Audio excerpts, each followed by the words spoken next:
Namun, keterangan dari Himawan ini dia bercerita itu berbeda-beda gitu dalam waktu tertentu. Misteri, sejarah, mitologi, Peristiwa horor. Assalamualaikum warahmatullahi wabarakatuh. Hai, ketemu lagi nih dengan channel aku. Terima kasih ya, kalian sudah klik video ini. Semoga di awal tahun 2026 ini kalian semua sehat walafiat ya. Di video kali ini teman-teman, aku akan membahas perkembangan terbaru tentang kasus kematian Syafiq Ali di Gunung Slamet. Di video sebelumnya sudah aku bahas, namun di video kali ini aku akan membahas secara detail. Dan apa sih yang akan terjadi setelah penemuan jasad Syafiq Ali itu? Fakta-fakta tentang hasil visum jenazah Syafiq Ali. Dan kelanjutan terbaru tentang kasus Syafiq Ali ini. Nah, kalian penasaran dengan perkembangan kasus baru tentang kematian Syafiq ini? Simak ceritaku sampai habis ya.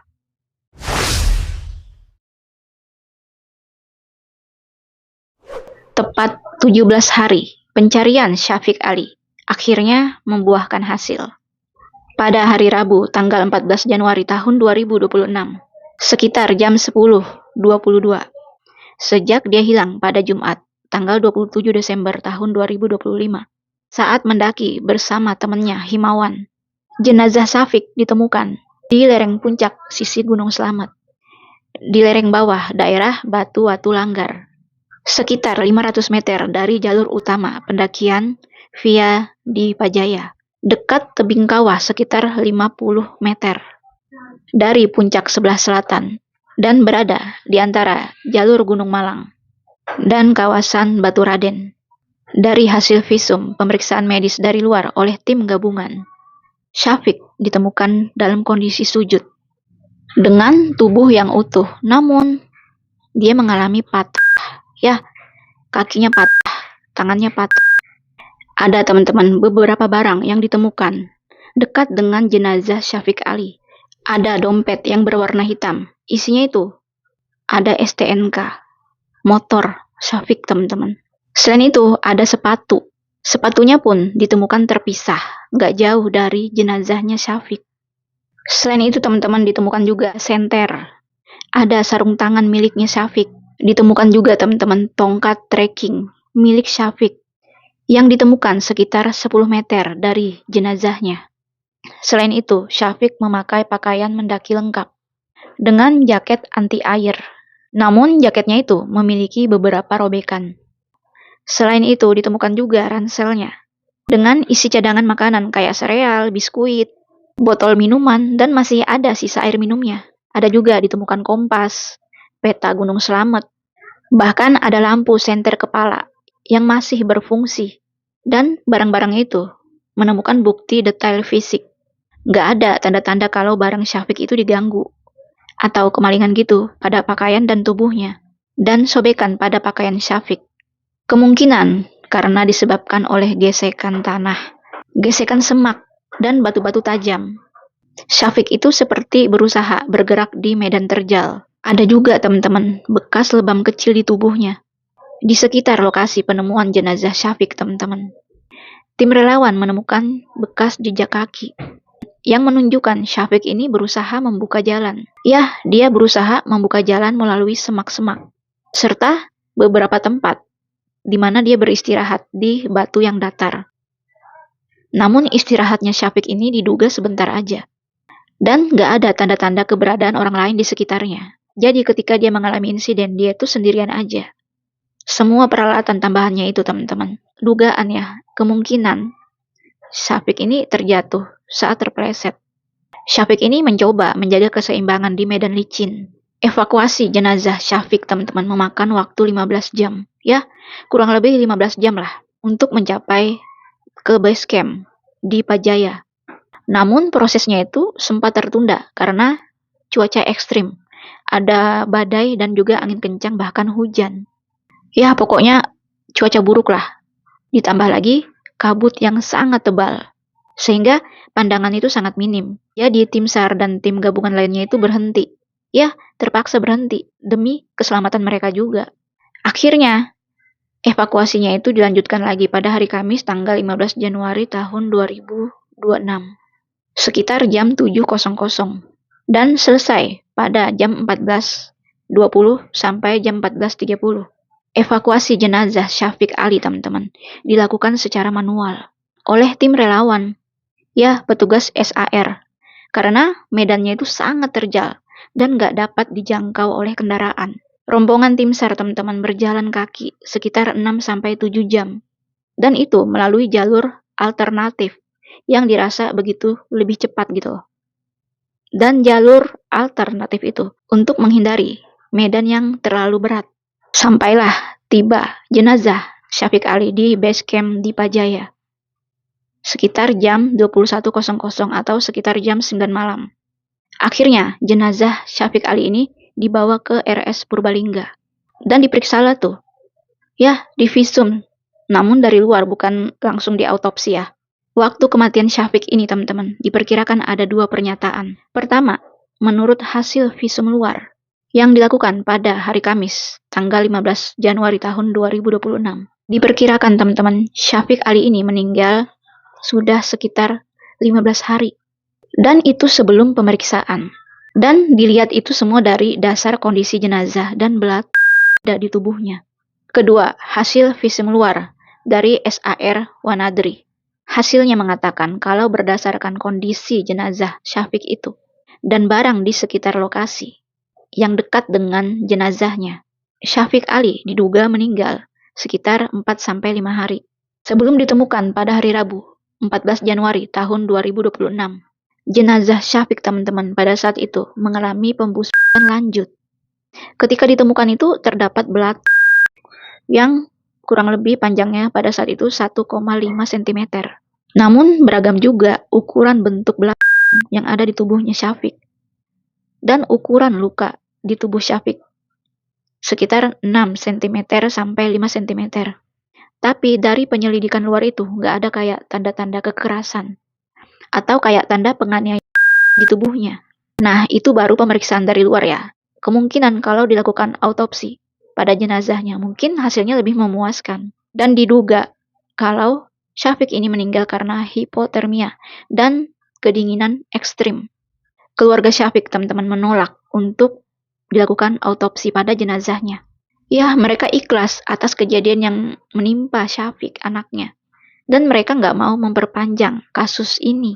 Keluarga pun merasa lega aja kalau dari penyelidikan visum luar sudah kelihatan gitu loh, kalau nggak ada kayak kekerasan. Dan mereka menganggap kalau Syafiq meninggal karena kecelakaan dan memang sudah takdirnya. Jadi keluarganya ini nggak mau ambil pusing gitu loh. Karena menurut mereka kasihan juga gitu loh, kalau Syafiq ini diperpanjangkan lagi masalahnya. Karena mereka yakin Syafiq ini pasti meninggalnya bukan karena kejahatan. Setelah penemuan jenazah Syafiq, teman-teman, Himawan yang pada saat itu bersama Syafiq mendaki. Dia pun dijemput oleh pihak kepolisian dan tim relawan. Dia dijemput untuk dimintai keterangan tambahan dalam rangka menyelidiki kronologi kejadian secara mendalam. Hal itu karena mendapat ketidaksesuaian antara keterangan yang diberikan Himawan dengan lokasi aktual penemuan jenazah Syafiq. Berbeda jauh gitu loh, sehingga menimbulkan kecurigaan. Ya, karena sejak awal, sebelum jenazah Syafiq ini ditemukan, Himawan ini memang sudah dimintai keterangan oleh tim SAR dan tim gabungan, bahkan penyidik. Keterangan dari Himawan ini, dia bercerita itu berbeda-beda gitu dalam waktu tertentu.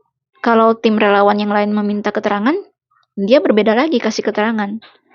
Padahal yang sejak awal dia mengeluarkan atau memberikan keterangan sudah dicatat gitu loh oleh tim relawan pertama. Dan setelah dibandingkan ternyata berbeda keterangannya. Sehingga menimbulkan kecurigaan yang kuat. Bahkan nggak sedikit juga orang-orang berasumsi kalau kematian Syafiq ini sangat janggal. Ya, bahkan ada yang menuduh kalau Himawan inilah pelakunya. Karena dia memberikan keterangan yang berbelit-belit. Dan itu saat dimintai keterangan, Himawan ini dalam kondisi sudah stabil ya. Namun dinyatakan kalau Himawan ini terganggu psikologisnya. Ya, apalagi dia sering ditanya dengan peristiwa itu secara detail. Dan kecurigaan itu bertambah ketika saat tim SAR dari Wanadri memberikan pertanyaan dia tuh sambil memainkan handphonenya, seakan-akan seperti nggak peduli gitu loh.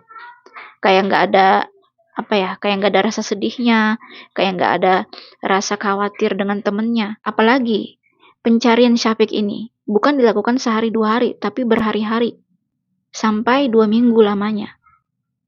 Sehingga mereka tuh sampai kayak agak kesel juga gitu loh dengan keterangan dari Himawan. Apalagi teman-teman, saat ditemukan jenazahnya Syafiq di daerah itu, mereka tuh merasa aneh, seperti ada kekuatan supranatural gitu loh. Ya, kayak ada hal gaib gitu loh, yang menyangkut tentang hal ini. Padahal, di lokasi itu, sering banget mereka laluin gitu loh. Dan mereka merasa nggak ada kayak tanda-tanda orang jatuh atau barang-barangnya itu tercecer, nggak ada. Mereka pun sampai bingung, bahkan ada yang ngomong kalau jenazah Syafiq pada saat itu disembunyikan oleh penunggunya. Jadi tim relawan lewat ini mereka tuh nggak melihatnya gitu loh. Seakan-akan mata mereka itu kayak tertutup, kayak diarahkan ke lain gitu loh, dialihkan ke lain gitu. Jadi mereka nggak melihat jenazahnya Syafiq di situ. Sampai-sampai orang merasa, wah ini mungkin ulahnya penunggu Gunung Slamet kali, katanya seperti itu.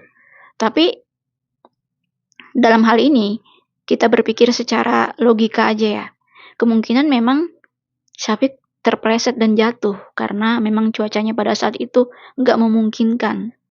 Tim SAR juga sampai resmi menutup pencarian pada tanggal 7 Januari 2026 itu, sehingga tim relawan atau tim gabungan dari komunitas pendaki, mereka pun mencari jenazah Syafiq ini atau keberadaan Syafiq ini secara mandiri, dan itu dilakukan berhari-hari teman-teman.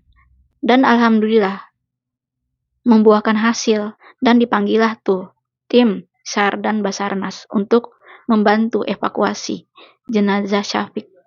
Walaupun teman-teman keterangan Himawan gak konsisten dan lokasi penemuan jenazah Syafiq gak sesuai dengan apa yang dia ceritakan, hasil pemeriksaan luar gak ada menemukan tanda-tanda penganiayaan atau tanda-tanda kekerasan lainnya pada tubuh Syafiq. Selain itu teman-teman, ayah Syafiq, Dani Rusman, memberikan dukungan kepada Himawan dan menganggap Himawan sebagai anaknya sendiri. Saat ini juga teman-teman, Himawan belum ditangkap atau ditetapkan sebagai tersangka karena gak ada bukti gitu loh kalau dia sebagai pelakunya. Namun saat ini masih dilakukan penyelidikan yang lebih dalam, masih berlanjut untuk mengklarifikasi kronologi sebenarnya. Jadi sampai saat ini Himawan ini masih diselidiki dan belum pasti apa yang akan terjadi lagi. Karena hasil sementara Himawan ini hanya sebagai saksi dan bukan tersangka gitu loh. Apalagi Himawan ini sudah terganggu psikologisnya, sehingga para tim penyidik harus berhati-hati juga gitu loh, karena takutnya kalau sudah terganggu psikologisnya Himawan ini akan kacau. Jadi Himawan ini bolak-balik teman-teman, dia sekolah dan sambil diawasin juga gitu loh. Nah, bagaimana teman-teman menurut kalian tentang kasus ini? Jika kalian memiliki cerita tambahan, kalian komen di bawah ya. Nah, sampai di sini dulu ceritanya. Sampai jumpa lagi dengan cerita menarik berikutnya. Dadah!